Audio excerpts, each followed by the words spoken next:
Hello everyone, I am CS Shweta and today I am going to take CMA Inter Paper 6 Law and Ethics। तो ये जो आप मेरे सामने एक PDF ओपन देख रहे हो ये आपका CMA का स्टडी मटेरियल है law and ethics. You can see it's written here CMA study notes law and ethics, right? आप देख पा रहे हैं। तो आपका ये पेपर नंबर 6 है, CMA इंटरमीडिएट पेपर 6। अब यहाँ पे ये बुक दिखाने का मकसद ये है कि मैं आपको आपकी स्टडी मटेरियल की भी एक बार झलक दिखाऊं, उसके बाद हम लोग पढ़ाई स्टार्ट करेंगे नोट्स से, ठीक है? तो यहाँ पे अगर आप देखेंगे लॉ एंड एथिक्स जो आपके यहाँ पे सब्जेक्ट की भी रिक्वायरमेंट है, 4 पार्ट्स में डिवाइडेड है आपका सेक्शन ए है कमर्शियल लॉ, सेक्शन बी है इंडस्ट्रियल लॉज, सेक्शन सी है कॉरपोरेट लॉ, सेक्शन डी है एथिक्स, ठीक है? तो यहाँ पे जैसे आप देख रहे हो आपके पूरा syllabus is divided into 4 sections, section A, B, C and D. पहले ए बी सी तो तीनों क्या है, लॉज, और डी क्या है, ethics. Section A 30%, 30 marks, section B 25 marks, section C 35 marks and section D only 10 marks, ठीक है?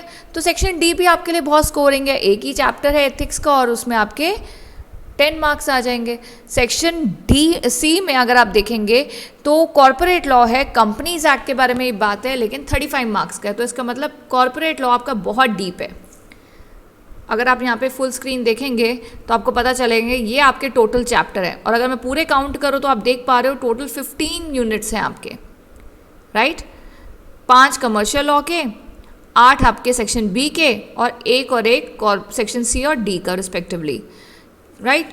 तो कहीं ना कहीं आपके टोटल 15 यूनिट्स हैं, 100 मार्क का पूरा सब्जेक्ट है, थ्योरी है। तो आपको इसमें देखिए ऐसा बोलना कि थ्योरी है तो स्कोरिंग होगा, ज़रूरी नहीं है। थ्योरी में भी बहुत सारे हर्डल्स होते हैं, कंटेंट, एक आपका पैटर्न, हर चीज़ देखनी पड़ती है थ्योरी पेपर लिखने के लिए भी। तो आपको मेक श्योर करना है कि आपको कॉन्सेप्ट इतने अच्छे से क्लियर हो। क्लियर करने की जिम्मेदारी मेरी है, आपके 60% आपके कॉन्सेप्ट क्लियर करने की जिम्मेदारी मेरी है। अब आप कहोगे 40% किसकी है? तो 40% आपका इनपुट है। देखिए एग्ज़ाम में मैं आपको पढ़ाऊँगी और आप सीधा एग्ज़ाम में लिख देंगे तो आपका एग्ज़ाम अच्छा होगा, पर अगर आपको एकदम सक्सेसफुल होना है तो आपको अपना इनपुट भी तो देना पड़ेगा। तो यहाँ पे कॉन्सेप्ट क्लियर करने की जिम्मेदारी मेरी है, राइट? प्लस 40% में क्या आता है, 20% रिविजन, क्योंकि मैं बोलूँ आप रिवाइज ना करें तो ऐसा नहीं चलेगा। बाकी 20% होगा आपका राइटिंग स्किल्स।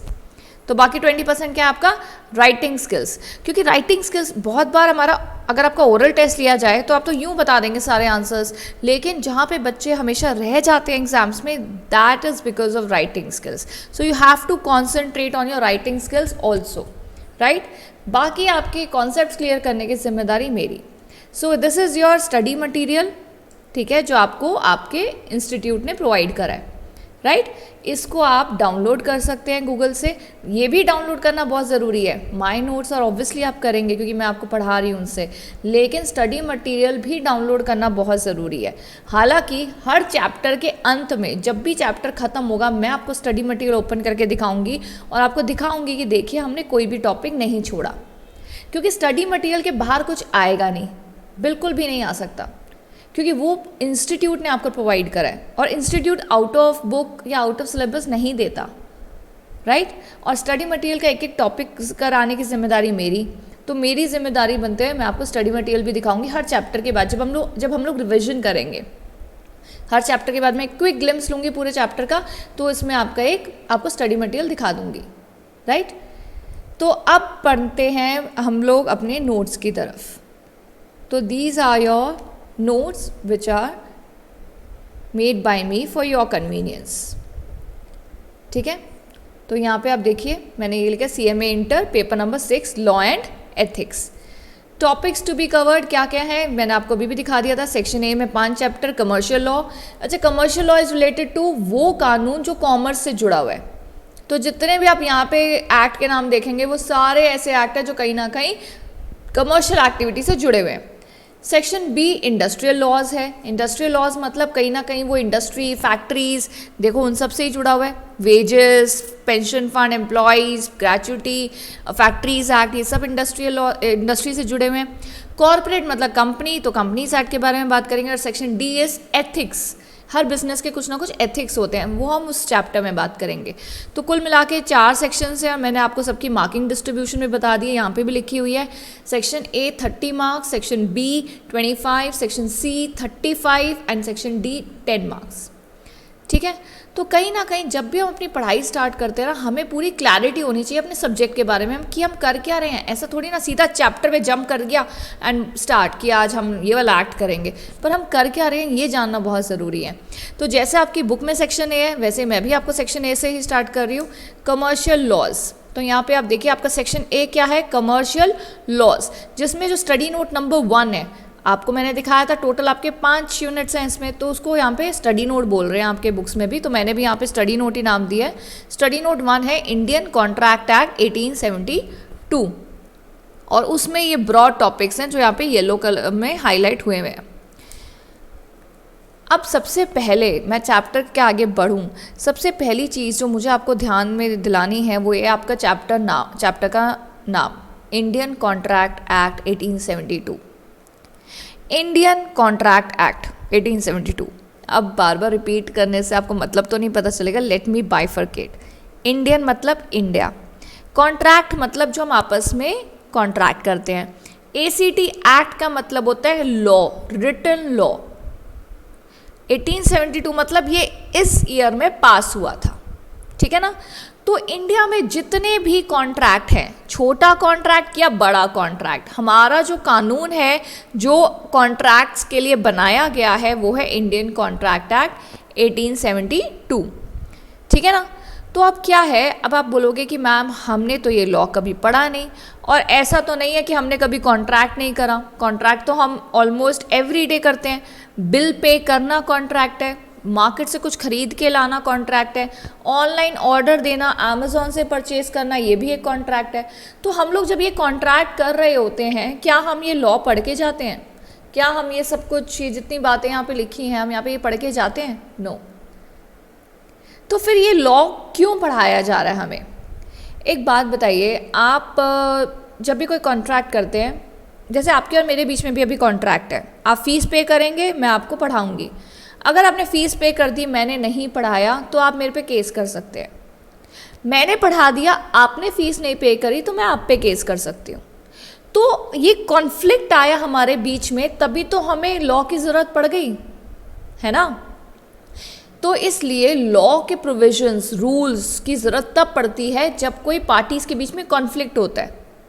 नहीं तो कॉन्ट्रैक्ट तो कितने ही लोग करते हैं, और कितने ही करते हैं नोइंगली अननोइंगली, वो कानून इस एक्ट के अंडर है, इस इंडियन कॉन्ट्रैक्ट एक्ट में। पर ये पढ़ के तो कोई नहीं जाता, अच्छा क्या क्या रूल्स है, अब मैं चिप्स खरीदने जा रहा हूँ तो मैं ज़रा कॉन्ट्रैक्ट एक्ट पढ़ के जाऊँ, ऐसा तो कोई नहीं करता, राइट। सो आप लोगों का एक जो सबसे इम्पॉर्टेंट चीज़ है वो ये है कि आपको ये लॉ तब लगता है जब पार्टीज़ में कॉन्फ्लिक्ट होता है। अब आप कहेंगे कि हमें क्यों पढ़ा रहे हो लॉ, हमें क्यों कमर्शियल लॉ है, हमारे सिलेबस से ये सब्जेक्ट क्यों बनाया गया है? बीइंग अ प्रोफेशनल, चाहे वो चार्टर्ड अकाउंटेंट हो, कंपनी सेक्रेटरी हो, कॉस्ट अकाउंटेंट हो, उनको कानून के बेसिक नॉलेज होना बहुत ज़रूरी है।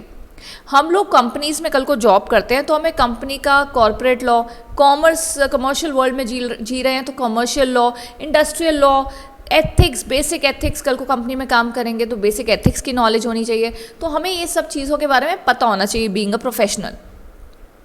चार्टर्ड अकाउंटेंट के लिए मेन सब्जेक्ट अकाउंट्स टैक्स है, कंपनी सेक्रेटरी के लिए मेन सब्जेक्ट लॉ है, कॉस्ट अकाउंटेंट के लिए मेन सब्जेक्ट कॉस्टिंग है, फाइनेंशियल मैनेजमेंट है। तो ये देखिए सबका मेन कोर एरिया तो अलग है, लेकिन तब भी इन सारे प्रोफेशनल्स को basic laws, basic tax, basic accounts सब कराया जाता है, ठीक है ना। तो अब आगे बढ़ते हुए इस चैप्टर का हम एक बेसिक्स बात करते हैं कि इस चैप्टर में क्या बोला हुआ है इंडियन कॉन्ट्रैक्ट एक्ट 1872 में। आगे देखिए, सबसे पहले तो इंट्रोडक्शन है इस चैप्टर का। What is this chapter all about, Indian Contract Act 1872? The law relating to contract in India is contained in Indian Contract Act 1872। ये तो हम सबको पता चल गया कि इंडिया में जितने भी कॉन्ट्रैक्ट होते हैं वो सब इंडियन कॉन्ट्रैक्ट एक्ट 1872 में लिखे हैं।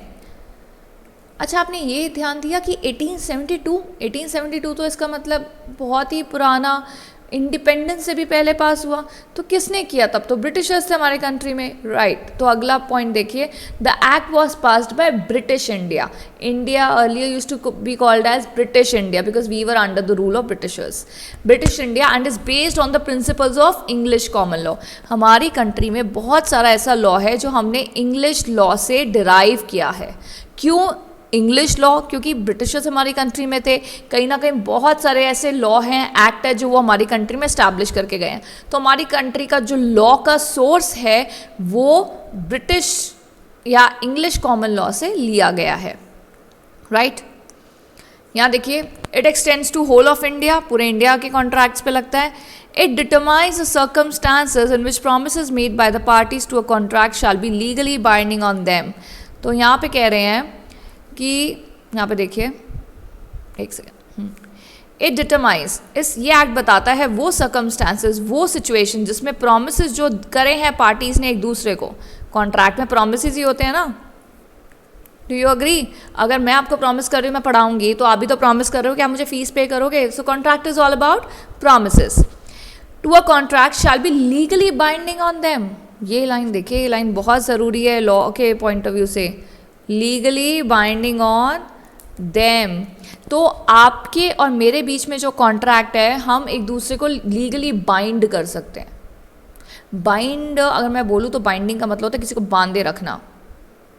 अगर मैं आपको अपनी बर्थडे पार्टी पे इनवाइट करूं और अगर आप नहीं आते हो, सिर्फ प्रॉमिस करते हो मैम हम आएंगे और नहीं आते हो, तो मैं कोई आप पे केस थोड़ी ना कर सकती हूँ, कोई आपको लीगली बाइंड थोड़ी ना कर सकती हूँ। हाँ, बाइंड ज़रूर कर सकती हूँ, वो तो इनफॉर्मली है ना कि देखो आप मेरे स्टूडेंट हो, आपको आना, मैं आपकी मैम हूँ, आपको आना पड़ेगा।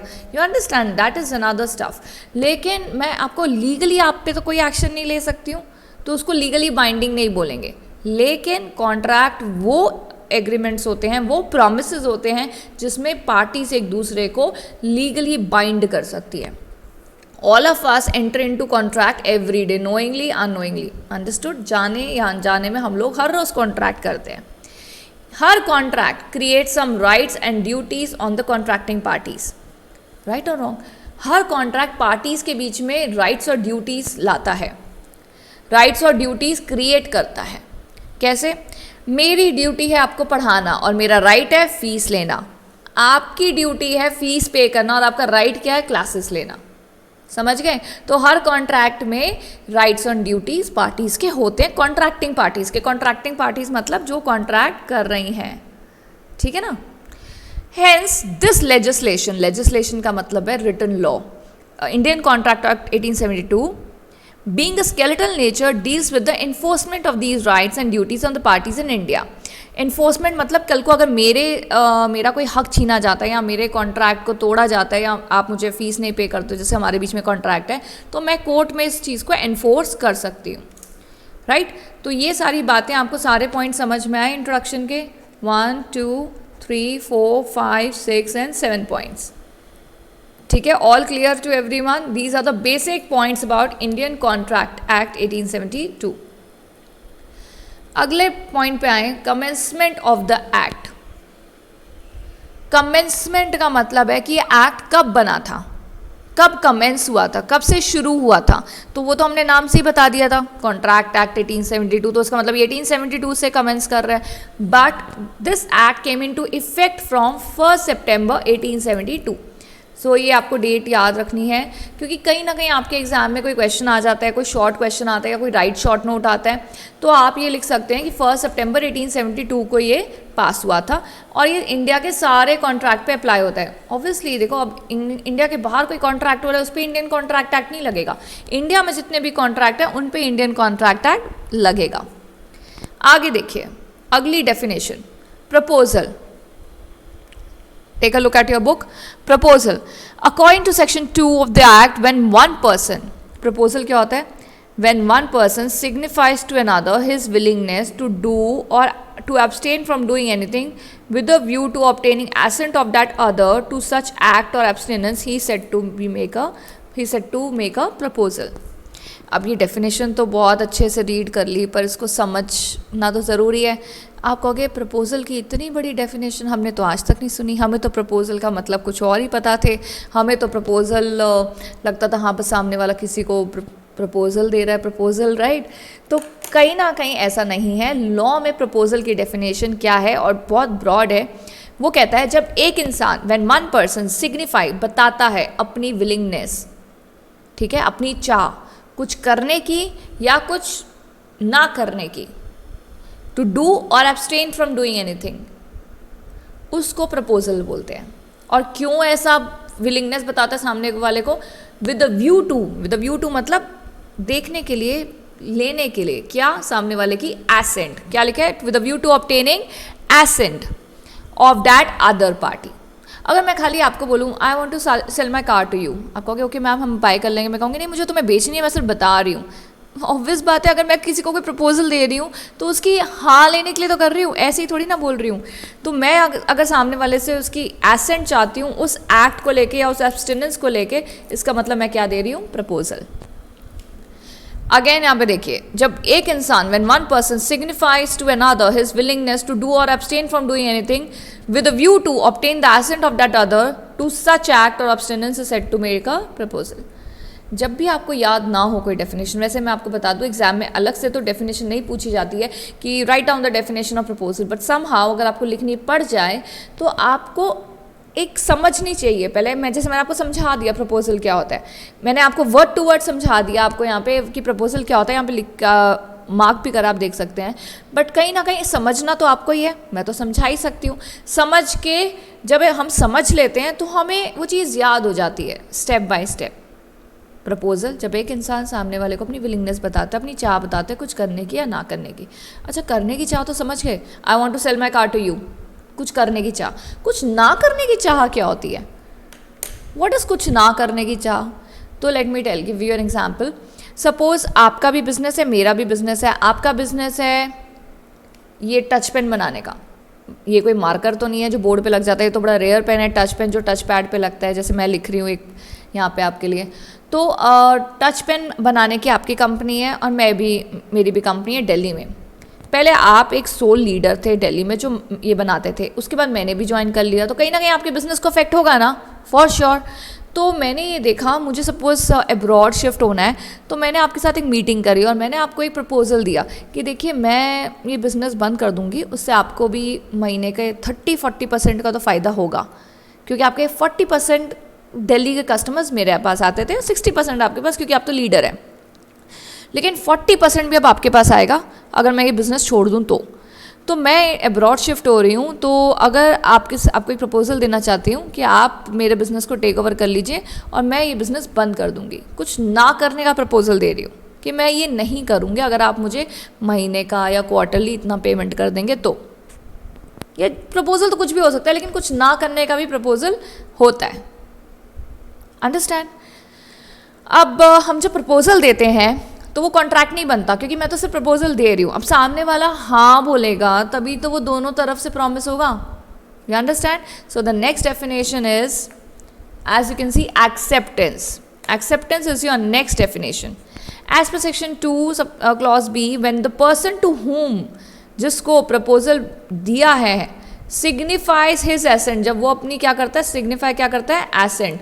हम क्या कर रहे थे, उसको सिग्निफाई अपनी विलिंगनेस, उसने क्या सिग्निफाई करी, अपनी एसेंट। एसेंट मतलब yes, thereto the proposal is said to be accepted. A proposal when accepted becomes a promise. तो सेक्शन 2 क्लॉज सी कहता है, person making the proposal is called as the promisor and the person accepting the proposal is called as the promisee. So यहाँ कह रहे हैं आपको कि जब एक इंसान जिसको प्रपोजल देता है वो जब हाँ कर देता है तो प्रपोजल एक्सेप्टेड माना जाता है, और जब एक्सेप्टेड हो जाता है तब दोनों के प्रॉमिस होते हैं। अब देखो, मैं आपको पढ़ा रही हूँ, मैं अपनी क्लास प्रोवाइड कर रही हूँ, अपनी सर्विस दे रही हूँ। अगर कोई मेरी सर्विस लेगा तो हमारे बीच में प्रॉमिस होंगे, मतलब मैं उसको सर्विस दूंगी और वो मुझे फीस देगा। अगर ये उसके लिए तो नहीं है जो मेरी सर्विस अवेल नहीं कर रहा, मेरी सर्विस भी नहीं लेगा तो मैं उससे फीस भी नहीं लूँगी। तो कहने का मतलब है कि जब कोई आपके प्रपोजल को एक्सेप्टेंस देता है उसके बाद ही दोनों तरफ से प्रॉमिस बनता है। दोनों तरफ से प्रॉमिस समझ गए ना, कि आप उसको सर्विस दे रहे हो, वो आपको पैसे दे रहा है, वो आपको पैसे दे रहा है, आप बदले में सर्विस दे रहे हो, तो दोनों तरफ से प्रॉमिस बनता है। तो प्रपोजल जो देता है, प्रॉमिस जो करता है, वो प्रॉमिसर होता है, और जिसको प्रॉमिस करता है वो प्रॉमिसी होता है। क्लियर? Very easy definition. अगला एग्रीमेंट। अब देखो, एक था जो अपनी चाह बता रहा है, सामने वाला हाँ बोल रहा है, तभी तो दोनों में प्रॉमिस बना, और दोनों में प्रॉमिस बना, दैट इज एग्रीमेंट। लॉ की लैंग्वेज में एग्रीमेंट मतलब होता है दो पार्टी जब एक दूसरे को प्रॉमिस या सेट ऑफ प्रोमिस करती हैं। Every promise and set of promise forming the consideration for each other is an agreement. अब कहोगे फॉर्मिंग कंसिडरेशन क्या होता है? अब देखो, मैं आपको पढ़ा रही हूँ, पढ़ाने के बदले मुझे क्या मिल रही है? आपकी fees. You are paying me, that is fees what I am getting in return of teaching you. पैसे के बदले आपको क्या मिल रहा है? सर्विस। मैं आपको पढ़ा रही हूँ, क्लासेस दे रही हूँ। सो समहाउ जब मैं जो आपको प्रॉमिस कर रही हूँ, बदले में जो आप मुझे दे रहे हो, दैट इज कंसिडरेशन। कंसिडरेशन का मतलब ही होता है समथिंग इन रिटर्न, राइट?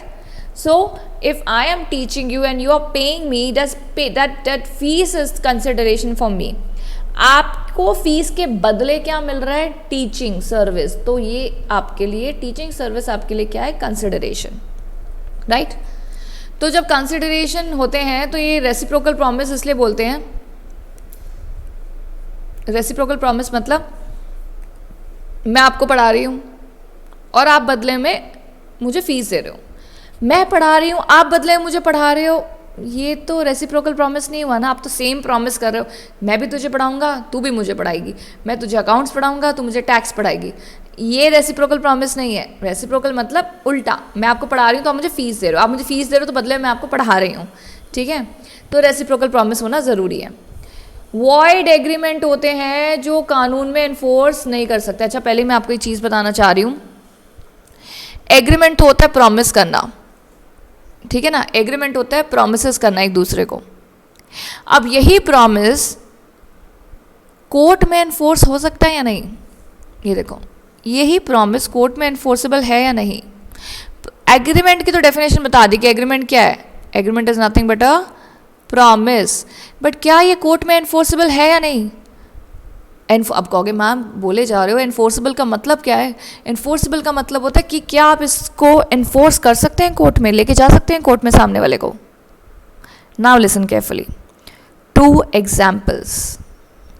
आप मेरे फ्रेंड हैं, ठीक है? अच्छा, आप छोड़िए, नहीं आप भी फ्रेंड है, बट सपोज मिस्टर ए मेरे फ्रेंड है और उनका बिजनेस है केटरिंग का, ठीक है? केटरिंग का बिजनेस है। मैं उनको बोलूँ कि यार देख, तेरे ना हाथ का हलवा बहुत अच्छा है, मेरी हाउस पार्टी में ना हलवा तू बनाएगा, ठीक है? मिस्टर ए ने कहा ठीक है मैं बना दूंगा, और वो हलवा बना के नहीं लाया, मेरे पार्टी में हलवा बना के नहीं लाया। हलवा बड़ा बोरिंग लग रहा है, केक ले लेते हैं। केक, मिस्टर ए केक में बहुत एक्सपर्ट है, माय फ्रेंड। तो उनको मैंने बोला okay in my party cake will be from your side. बड़ा अच्छा साउंड कर रहा ना, केक हलवा कितना साउंड कर रहा था। तो मिस्टर ए को मैंने बोला कि आपको केक आप बनाओगे। उसने कहा ठीक है, उसने अग्री करा, हाँ केक मैं लाऊंगा। अब केक जब उसने मुझे प्रॉमिस कर दिया तो मैं पागल थोड़ी ना मैं बाहर से ऑर्डर करूँगी। अब पार्टी में मिस्टर ए उस दिन बिजी, वो भूल गया केक बनाना मेरे लिए, पार्टी में ऐसे ही आ गया बिना केक के। अब मैंने क्या करा, अगले दिन उस पर केस कर दिया। अगले दिन मैंने लॉयर को कंसल्ट करा और उस पर केस करने के लिए इनिशिएट करा। आपको लगता है मैं इस चीज़ को कोर्ट में इन्फोर्स कर सकती हूँ? आप कहोगे वाह नो मैम, ये चीज़ कोर्ट में थोड़ी ना ले जा सकते हो, आपकी सामने वाले ने आपको केक बना के नहीं दिया, यू अंडरस्टैंड? लेकिन अब मिस्टर ए का केटरिंग का बिजनेस है, अगर मैं उसको केटरिंग का ऑर्डर दूं और फिर वो ये चीज़ भूल जाए और मेरे को केटरिंग सर्विस ना दे पार्टी वाले दिन और मेरा इतना नुकसान हो जाए इसलिए इस चीज़ के लिए तो मैं पक्का उस पर केस करूँगी। आप दोनों चीज़ में डिफरेंस समझो। दोनों चीज़ों में खाना, केक, ये सब चीज़ें कॉमन थी, लेकिन दोनों चीज़ों में सबसे बड़ा डिफरेंस है इंटेंशन का। पहले वाले केस में he was my friend, second case में भी ही इज़ माई फ्रेंड, लेकिन पहले केस में तो मैंने उसको इनफॉर्मली बोला था कि केक तेरी तरफ से। सेकेंड केस में मैंने कमर्शियल ऑर्डर दिया था उसको, कमर्शियल ट्रांजेक्शन करने के लिए इनिशिएट किया था, that catering will be from your side in my house party. You understand difference? यहाँ पे इंटेंशन है, पहले में मेरी इंटेंशन सिर्फ इनफॉर्मल थी, सेकंड में मेरी इंटेंशन कमर्शियल थी। तो जहाँ पे कमर्शियल ट्रांजैक्शन होती है वो चीज़ कोर्ट में एनफोर्सेबल होती है। मतलब मैं सेकंड केस के लिए, मतलब जहाँ पे केटरिंग सर्विस उसने मुझे नहीं दी मिस्टर ए ने, मैं उसको कोर्ट लेके जा सकती हूँ, लेकिन सिर्फ एक केक नहीं लाया उसके लिए मैं उसको कोर्ट नहीं लेके जा सकती। तो जिस चीज़ के लिए आप कोर्ट लेके जा सकते हो उसको एनफोर्सेबल बोलते हैं, और जिस की चीज़ के लिए आप कोर्ट नहीं लेके जा सकते उसको नॉन एनफोर्सेबल बोलते हैं या नॉट एनफोर्सेबल। तो जो एग्रीमेंट कोर्ट में एनफोर्सेबल नहीं है उसको वॉइड बोलते हैं। क्या बोलते हैं? Void. Void means invalid, right? अब आ जाइए कॉन्ट्रैक्ट की डेफिनेशन पे।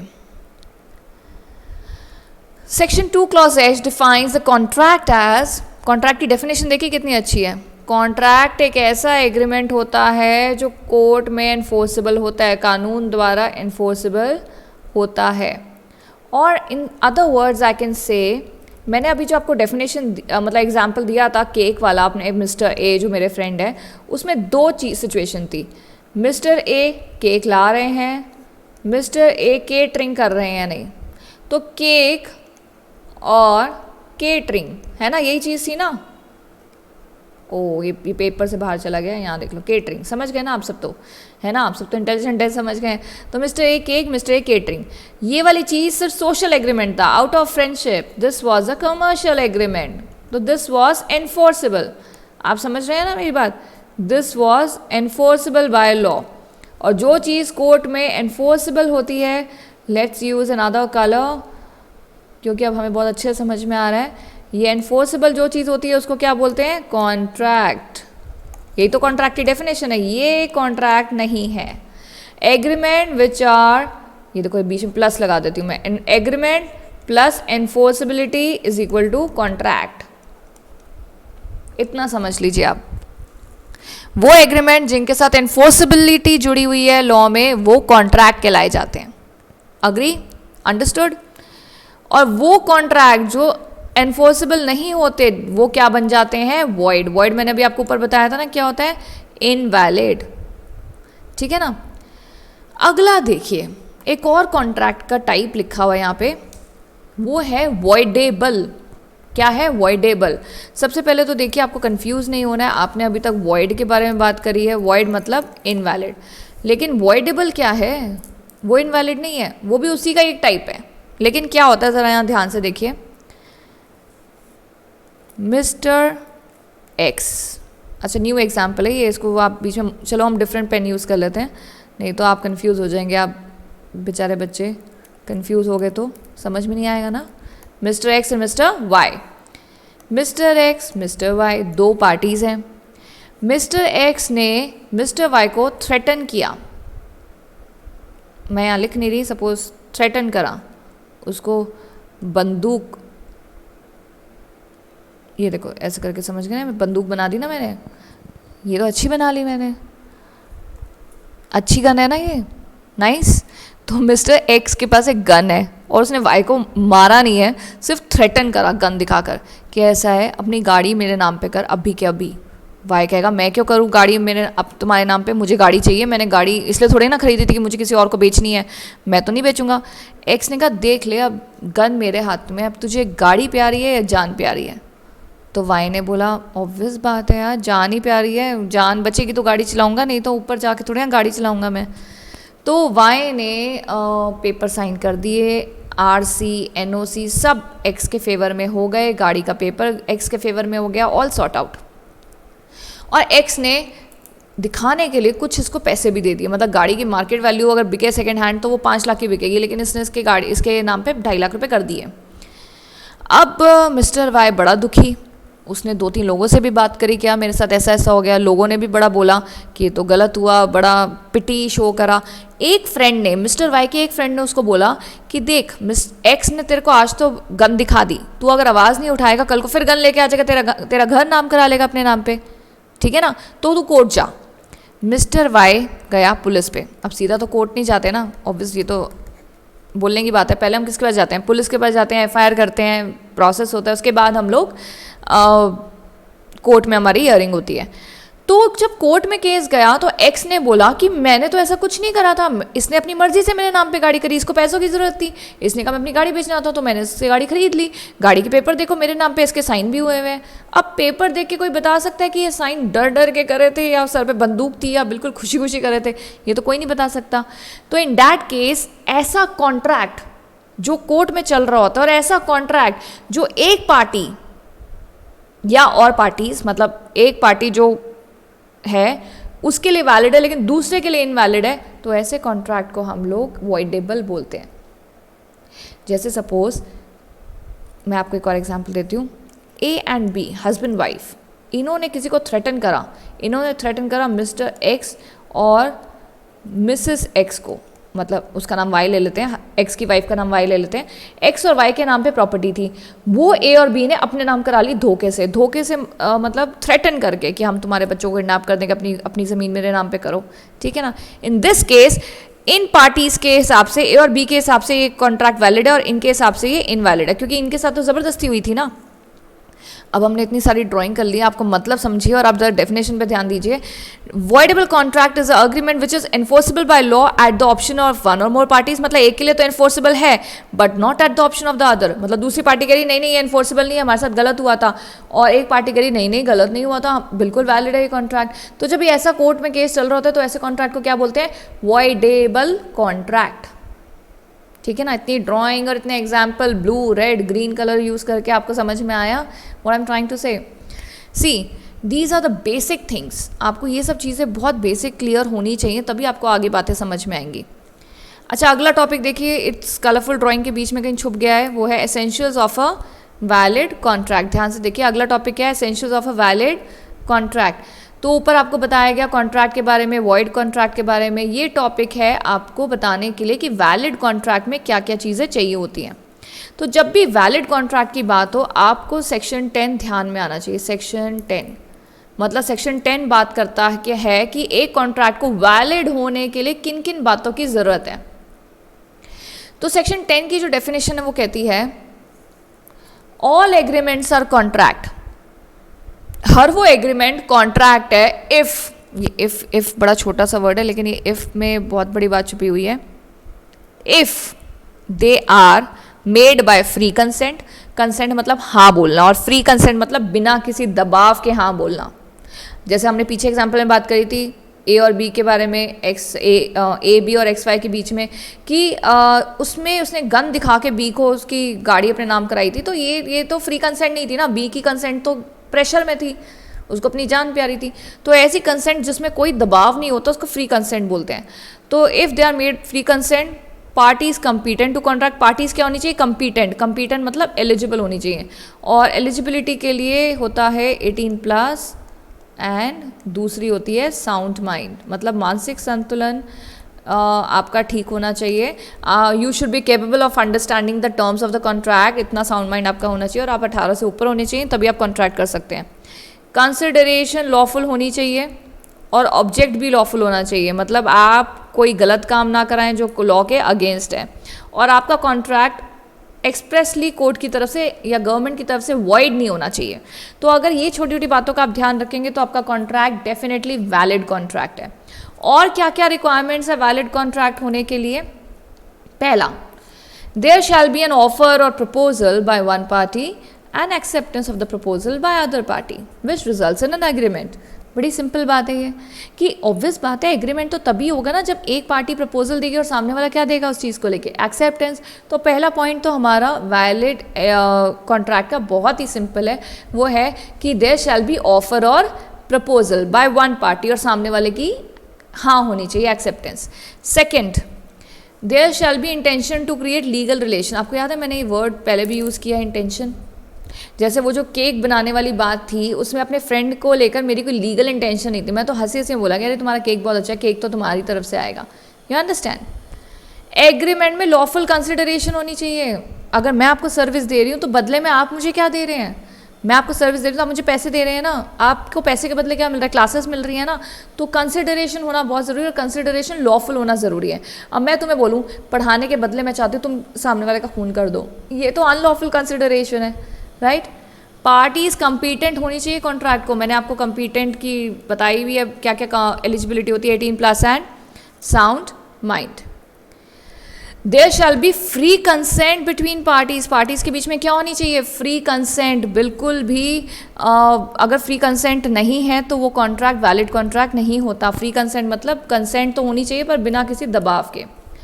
ऑब्जेक्ट और कंसिडरेशन जो है कॉन्ट्रैक्ट का वो बिल्कुल लीगल होना चाहिए और वो बिल्कुल भी पब्लिक पॉलिसी के अगेंस्ट नहीं होना चाहिए। आप कुछ ऐसा बिल्कुल भी कॉन्ट्रैक्ट ना करिए जो पब्लिक पॉलिसी के अगेंस्ट है। कॉन्ट्रैक्ट के the terms of consent shall be certain, मतलब अगर आप किसी से कंसेंट ले रहे हो कॉन्ट्रैक्ट करने के लिए तो सर्टेन, ऐसा नहीं है झूठ बोल के आज हाँ तो ले ली सामने वाले की और कल वो प्रॉमिस भी पूरा नहीं करा तो सामने वाला कोर्ट चला जाएगा लेकर तुम्हें और वो वैलिड कॉन्ट्रैक्ट नहीं होगा। The agreement is capable of being perform, impossible चीज़ को लेकर कोई कॉन्ट्रैक्ट नहीं होता इंडिया में।